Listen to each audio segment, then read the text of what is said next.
নমস্কার বন্ধুরা, আজ আমি খুব সহজে মোচার ঘন্ট রান্না করে দেখাবো। মোচাটাকে আমি তার জন্য কেটে নিয়েছিলাম।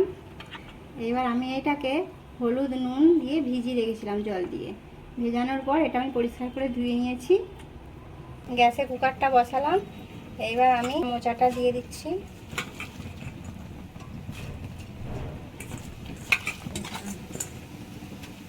তার সাথে আমি ছোলা ভিজিয়ে রেখেছিলাম, কাঁচা ছোলাটা এর সাথে দিয়ে দিলাম। এবার এর মধ্যে জল দিয়ে দিলাম, দিয়ে আমি দুটো সিটি দিয়ে সিদ্ধ করে নেব। দুটো সিটির পর মোচাটা এবার আমি নামিয়ে ছেঁকে নেব। সরষের তেল দিয়ে দিলাম, এর মধ্যে একটু হলুদ দিয়ে দিচ্ছি, সামান্য নুন দিয়ে দিচ্ছি।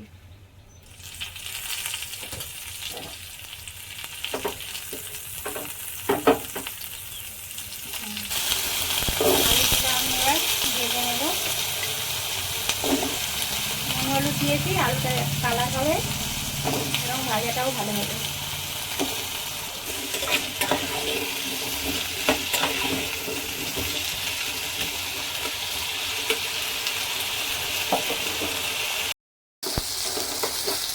আলুগুলো ভাজা হয়ে গেছে লাল লাল করে, এবার আমি নামিয়ে নেব। অন্য একটা পাত্র বসিয়ে সর্ষের তেল দিচ্ছি, ফোড়নের জন্য দেবো গোটা জিরা,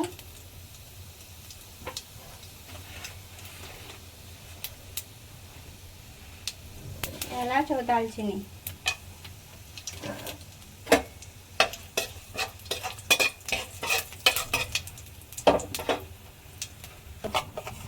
পেঁয়াজ বাটাটা দিয়ে দিলাম। পেঁয়াজটা আমি কেটে রেখেছিলাম, পেঁয়াজ বাটা দিলাম।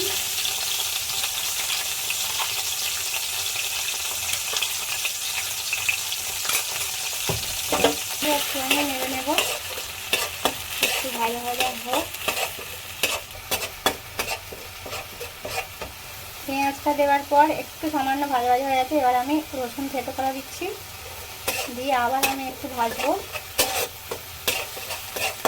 এবার টমেটো কুচি রেখেছিলাম, টমেটো কুচিগুলো দিয়ে দেবো।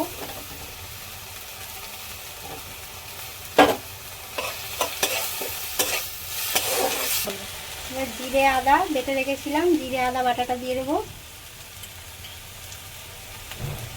2 চামচ মতো।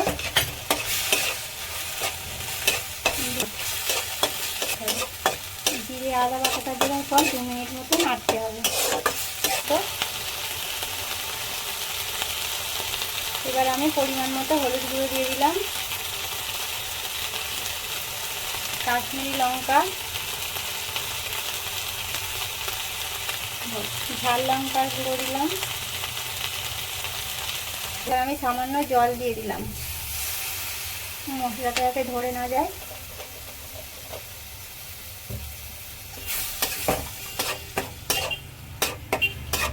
এবার আমি মোচা সিদ্ধটা ছেঁকে রেখেছিলাম, সেটা এখন দিয়ে দিলাম।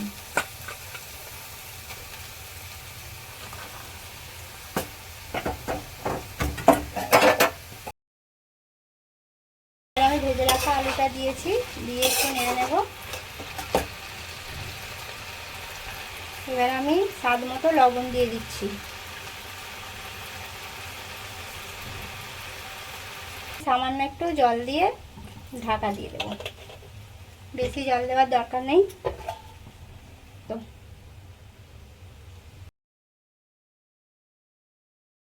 পর আমি ঢাকনাটা খুলছি, আলুটা সিদ্ধ হয়ে গেছে। এবার আমি 1 চামচ চিনি,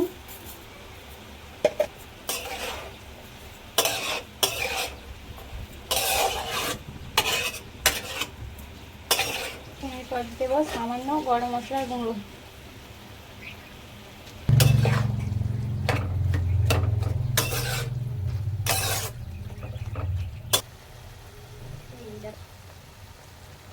এবার আমি সামান্য ঘি দিয়ে দিচ্ছি।